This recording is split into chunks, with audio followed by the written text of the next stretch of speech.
대학 합격의 길로 안내하는 2교시 합격 레이더 시간입니다. 이 시간에는 2017학년도 입시를 준비하는 수험생들을 위한 정보를 전해드리고 있는데요.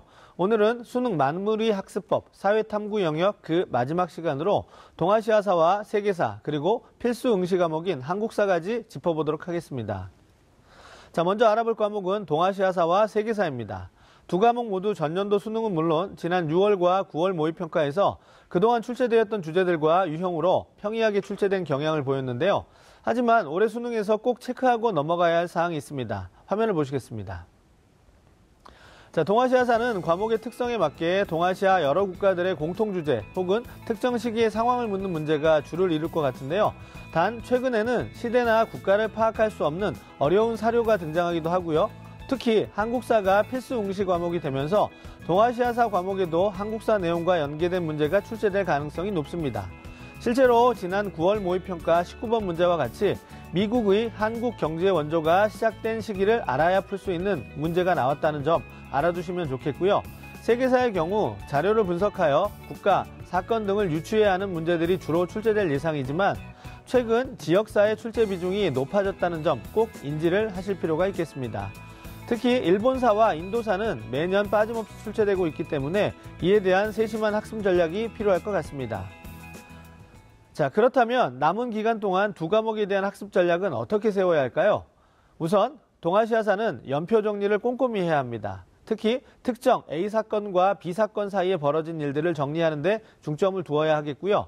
또한 각국의 시대적 상황을 지도와 국제관계, 전쟁, 경제, 문화 내용 등과 연결해 하면서 하는 것이 효율적인 학습 방법입니다.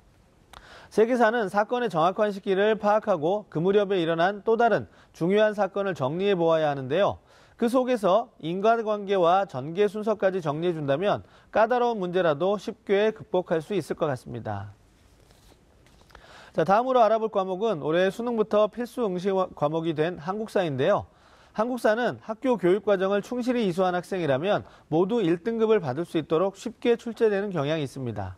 하지만 목표 대학에서 요구하는 일정 수준의 등급을 받지 못했을 경우에는 불합격될 수도 있다는 점 꼭 명심해야 하는데요.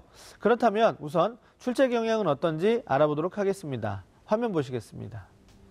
자, 크게 보자면 전근대 부분에서 50%, 근현대 부분에서 50%의 비중으로 출제될 것으로 예상되며 기본 개념 확인형 문항과 자료 분석형 문항으로 구성될 것 같습니다. 단 지난 9월 모의평가에서 대부분의 문항이 정치사에서 출제되었다는 점을 인지할 필요가 있는데요. 따라서 정치사를 중심으로 전체적인 흐름을 잡아가는 학습 전략이 중요하겠습니다.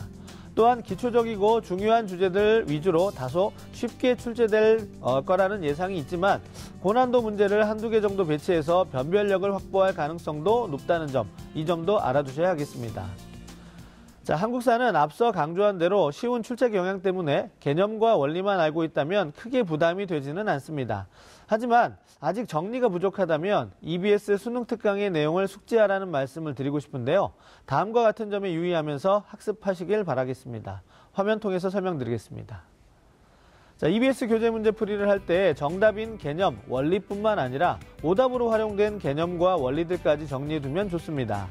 개념을 연계한 문제가 출제될 수 있기 때문에 이 점에 대한 꼼꼼한 학습이 이루어진다면 쉽게 정답을 고를 수 있을 것입니다. 또한 EBS 교재의 자료나 지문의 활용을 눈여겨보는 것도 좋은데요. 특히 기출문제나 다른 참고서에서 보지 못한 사료, 또 사진, 도표, 지도 등의 유형은 연계 출제될 가능성이 있으므로 반드시 알아두실 필요가 있겠습니다. 자, 지금까지 사회탐구 영역 전 과목의 출제 경향과 학습 전략까지 알아보았는데요. 첫 시간에 강조한 것처럼 사회탐구 영역은 교과 개념에 대한 이해를 묻는 문항들이 큰 비중을 차지합니다. 따라서 개념과 원리 학습은 가장 기본이 된다는 점, 그리고 변형된 것보다는 일정한 출제 경향을 보이고 있다는 점을 인지하셔서 기출문제 분석을 통한 세심한 학습 전략을 세워서 학습하시는 것이 중요하다는 점을 알아주실 필요가 있겠습니다. 자, 2교시 합격 레이더, 오늘은 수능 영역별 마무리 학습법, 사회탐구 영역 중 동아시아사, 세계사와 함께 필수 응시 과목인 한국사까지 알아보았습니다. 지금까지 윤상영의 합격 레이더였습니다.